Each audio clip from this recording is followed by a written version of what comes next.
Hi audio nerds, welcome back to the channel, and if you haven't subscribed yet, do hit that little button below. It'll only take a minute.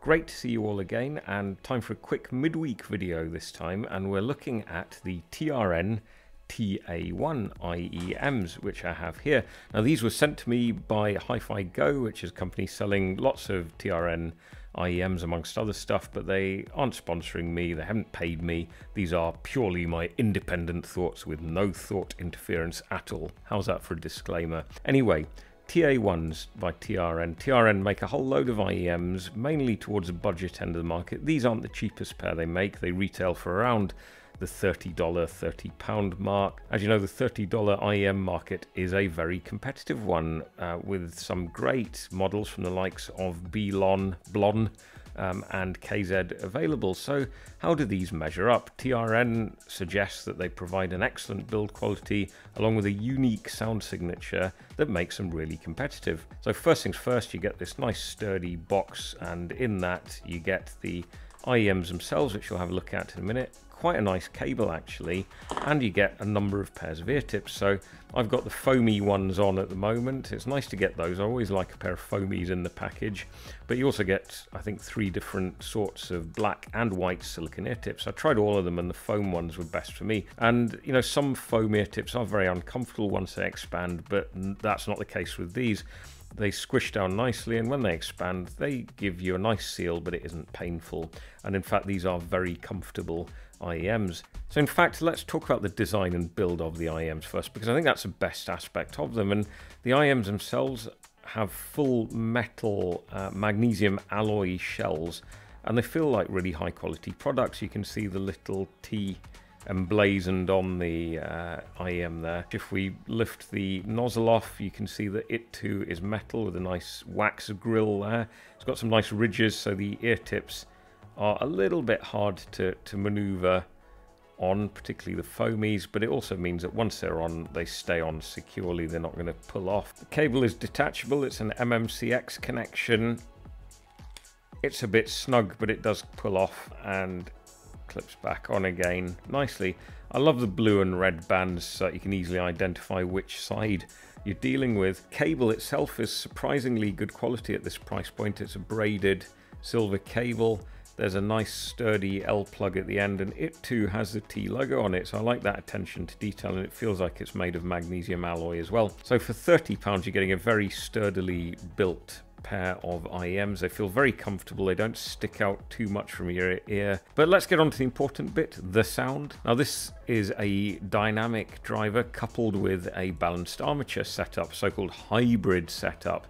You've only got one of each driver, and generally the balanced armature provides the treble and upper mid frequencies, while the dynamic driver takes care of the bass and the lower mids. In this case it's an 8mm dynamic driver coupled with a Knowles balanced armature. How does that translate into a frequency response curve? Well, it's a very interesting curve actually. I would describe it as probably a W-shaped curve, so you've got a slight emphasis in the bass and then slightly recessed mids, and then you get an upper mid peak.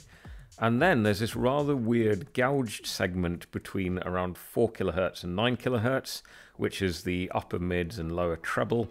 And then it comes back into a peak at around 9 kHz and is then rolled off quite early actually at about 12-13 kHz. Slightly unusual tuning there, presumably mainly due to the Knowles balanced armature, which would be responsible for that weird high frequency gouge. But as I always say, graphs are one thing, how do these actually sound? Well, I've tested these with a range of equipments. At the moment you can see they're hooked up to my Hi-Fi Zendak V2. There's a little resistor here so you can turn the volume up without blowing your ears to eliminate a channel imbalance. I've got Qobuz playing from my iPad Pro. This album's fantastic, by the way. It's Black Midi's new album Cavalcade, and it really is just full of intricate guitar work and tricky time signatures. A real test for any pair of IEMs. These are very easy to drive, so you will get away with driving them straight out of your headphone jack if your phone has one, or your DAP. They don't really need amplification. I'm just kind of being excessive here. I've also had them playing nicely over the BTR5 from FIO. I've got single-ended connection on at the moment. You can of course connect a MMCX balanced cable to them as well. It's great to have removable cables at this price point. So I've put them through a range of my usual test tracks. I need to publish a playlist really, so you know what they are. Predominantly alternative rock, EDM music, but there's also some classical and jazz there just to see how they fare. Plenty of acoustic music as well. So let's talk about the bass first, and these are not bass heavy. The bass is there. Some of you might think they're a bit bass light, actually, certainly in comparison with something like the KZ ZSN Pro X's that I reviewed. The bass is much less prominent. It's quite good quality, it's nicely controlled, it's fast. With something like the Zendak V2, if I press the bass boost button, it makes up for that nicely, and you can certainly compensate for that with equalization. As with all things, ear tip fit is crucial, so when I first tried them with the silicone ear tips, I really found the bass extremely poor, but with the foamies, which give me a good seal, I think the bass is acceptable for me anyway. Let's go on to the mid-range, and on the whole, I have to say one of the highlights of these are the way they handle vocals, particularly female vocals, and I would say that these are a very vocal-forward headset. The female vocals, if you're listening to something like, say, Norah Jones, are very much front and center of the mix, right in front of you. It's almost like she's standing on the stage right there in front of you. The detail retrieval of female vocals particularly is excellent, but the rest of the mid-range I found a little bit disappointing, so it's really all a bit kind of muddled. It feels like there's a layer of gauze over them, so it's not good for detail retrieval for something like orchestral tracks, for example, where you've got a lot of mid-range instruments competing for your attention. I think someone on Head-Fi described the mid-range as being a bit syrupy, and that can be both good and bad, just as real syrup can be. It certainly makes for a nice, easy, comforting listen. There's no graininess or fatigue to the mid-range, but it just means that you're not getting some of those finer details. And the other thing I've found is that it makes the rest of the mid-range, apart from the vocals, all sound very compressed. And the treble is interesting, so there is that steep gouge in the upper mids and lower treble frequencies, which means, again, these are not fatiguing. You don't get that shoutiness that you do with, for example, the ZSN Pro X's, where you know the treble is emphasized in the lower treble range, and that can make listening to sharp acoustic guitars or bright vocals a little bit fatiguing in the long run. So if you listen to something like the David Bowie Station to Station or Heroes albums, there's a lot of very prominent raw guitar in the mix, then it can be a bit fatiguing. But with these, you're not going to get fatigue, and you know that's really good.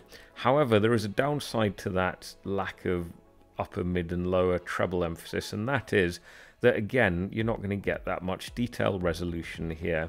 Pit them against something like the Moondrop Starfields, and it's immediately noticeable where these have a much smoother, more even presentation of the treble frequencies. What it translates to is a lack of drive and energy in lively electronic music or alternative rock. So, for example, if you're listening to Franz Ferdinand's debut album from 2004, self-titled one, there are lots of really energetic, raw, slightly bright guitars there.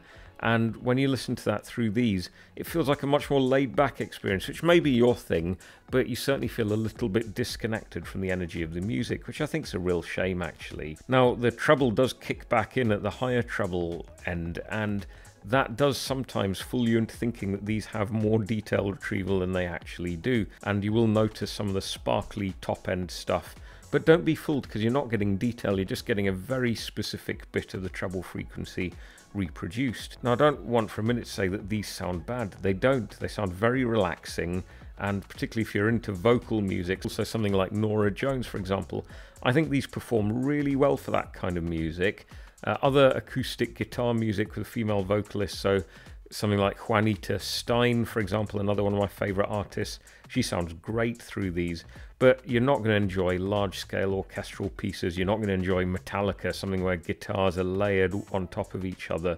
They just don't have the detail resolution for them. So overall, I would say these are a very relaxing listen. Given the choice between these and the KZ ZSN Pro X's, I would choose these every time, because I find the KZs a little bit fatiguing, too shouty, if you like.